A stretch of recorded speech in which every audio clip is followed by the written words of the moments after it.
daripada apa yang kita minta kepada Allah. Sehingga hal ini menimbulkan sebuah keyakinan atau sebuah keimanan bahwa belum tentu yang tidak kita dapatkan itu betul-betul Allah cegah. Kadang-kala justru kita mendapatkan yang lebih baik. Dengan keimanan, dengan keyakinan, dengan nasihat, kita menelaah ke dalam hidup kita. Dalam hal doa, ini juga sudah diterangkan di dalam penjabaran bahwa doa itu semuanya dikabulkan. Mungkin ada kalanya satu ditunda pemberiannya. Ada kalanya juga tidak diberikan di dunia tapi di akhirat, nanti di hari, atau bisa jadi bahwa doa kita diganti dengan yang lebih baik.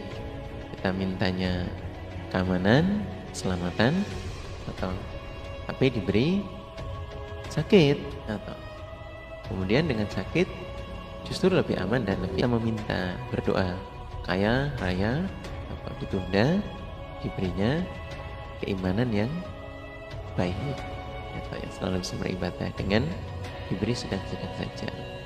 Hal-hal seperti ini adalah sifatnya Allah, di mana Allah mencegah terhadap makhluknya apa saja yang Dia kehendaki, tapi Allah memberikan terhadap apa yang Dia butuhkan. Yang dibutuhkan, yang diperlukan itu diwujudkan. Maka ada istilah dalam sebuah kebutuhan terkait atau beristilah primer dan sekunder. Sehingga moga-moga saja semua yang kita minta kepada Allah itu diwujudkan. Tidak usah bersedih hati ketika nggak dikasih di dunia.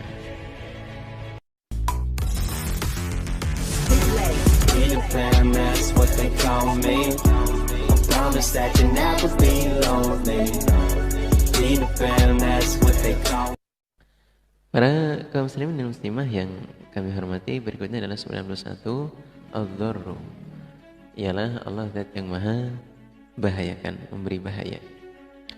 Allah adalah zat yang memberi bahaya, memberi bahayanya pada orang-orang yang Ia kehendaki dari makhluknya, di mana Allah menciptakan segala sesuatu apapun dalam kebaikannya, dalam kejelekannya, dalam kemanfaatnya, dan Allah maha menghadirkan mara bahayanya. Jadi tentunya dalam semua yang Allah ciptakan, atau tidak ada yang mampu untuk menghilangkannya, atau tidak ada yang mampu untuk memberikan solusi dari segala sesuatu yang bahaya ini, karena hanya Allah saja yang harus kita mintai untuk mendapatkan solusi.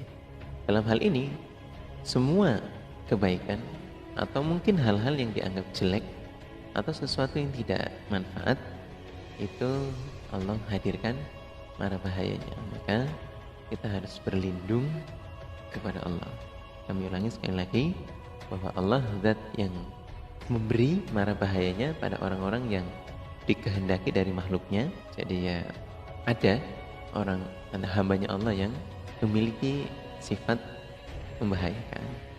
Kemudian Allah maha menciptakan zat yang segala sesuatu apapun itu dalam kebaikan, kejelekan, kemanfaatannya Allah hadirkan mara bahayanya. Jadi ada sisi dari mudaratnya.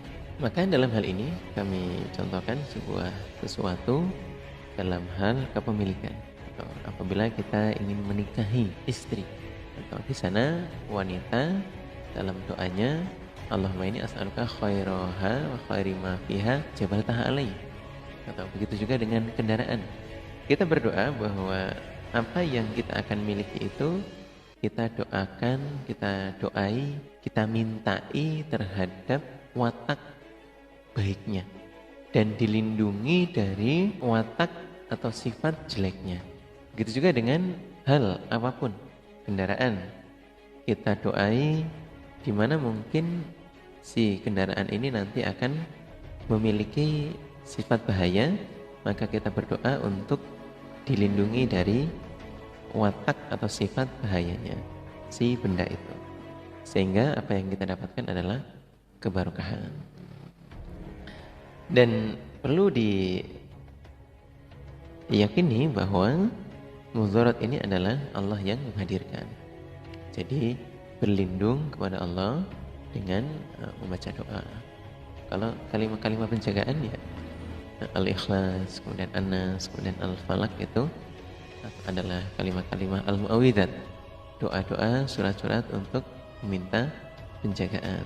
Setiap hari kita baca di pagi hari, kemudian di sore hari, atau masing-masing 3 kali. Yang berbahagia berikutnya adalah An-Nafi'u, di mana An-Nafi'u Allah Zat yang Maha memberi manfaat. Allah adalah Zat yang menyampaikan kemanfaatan terhadap orang-orang yang dikehendaki dari hambanya, dimanapun dia berada. Dan Allah Zat yang menciptakan kemanfaatan, menciptakan kemudaratan, kebaikan, kejelekan, semua adalah Allah yang menciptakannya. Sebagai tambahan, dalam penciptaan baik itu, secara penciptaan, baik itu kebaikan ataupun kejelekan, pasti mengandung hikmah, pasti mengandung manfaat. Ada nasihat di sana. Sehingga di sini kita menelaah Allah yang Maha memberi manfaat. Segala sesuatu itu harus dilihat dari sisi baiknya. Walaupun itu hal-hal yang jelek, tapi cobalah lihat sisi baiknya, sisi hikmahnya. Lihatlah sisi baiknya. Contoh hal yang menjadi sebuah riwayat atau kisah ketika kita benci terhadap, contoh salah satu adalah istri kita. Ketika kita dilalah dianugerahi marah dan benci terhadap karakter atau watak dari istri kita, maka solusinya adalah lihatlah kebaikan-kebaikan yang sangat banyak itu. Jangan selalu berfokus kepada kejelekannya atau kekurangannya. Karena kalau itu yang selalu dilihat oleh kita, dalam bahasa Jawa metani atau mengoreksi, mencari-cari kesalahan, sampai dicari sampai ke liang anusnya, ya ada semua. Maka dalam hal ini kemanfaatan, Allah letakkan hikmah dalam sebuah hal yang Allah wujudkan di dunia. Kalimat ke-93 adalah An-Nur. An-Nur adalah Allah Zat yang Maha memberi cahaya terang. Allah adalah Zat di mana Allah memberikan cahayanya terhadap orang-orang yang mempunyai kebutaan hati. Atau Allah memberikan cahaya, memberikan nurnya terhadap orang-orang yang buta hatinya sehingga mampu untuk melihat. Artinya bahwa Allah memberi petunjuk cahaya keimanan terhadap hati yang sesat sehingga bisa menerima petunjuk dari kesesatannya.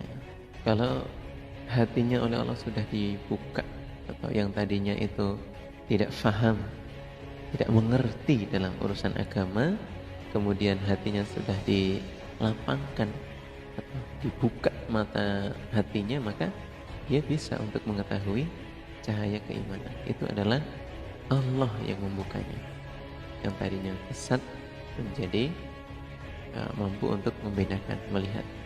Kemudian bahwa Allah adalah Zat yang tampak, Allah adalah Zat yang jelas zatnya dengan segala yang Allah telah tampakkan berupa semua ciptaannya di alam dunia.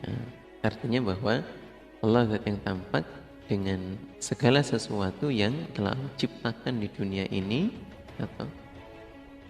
kita yang telah mampu untuk melihat apa yang Allah ciptakan atau apa yang Allah telah wujudkan itu untuk memberi penglihatan bagi kita semua, atau bahwa semua itu adalah bentuk kekuasaannya Allah. Nurnya di mana? Nurnya adalah di mana ketika kita mampu untuk mengamati dan menghayati itu semua ciptaan Allah, berarti Allah itu ada. Allah ada dengan ciptaannya, membuat hati kita mengerti dan memahami, atau membuka mata batin kita, mata hati kita untuk melihat kekuasaan dan kebesaran Allah. Meyakini adanya Allah dengan segala ciptaan.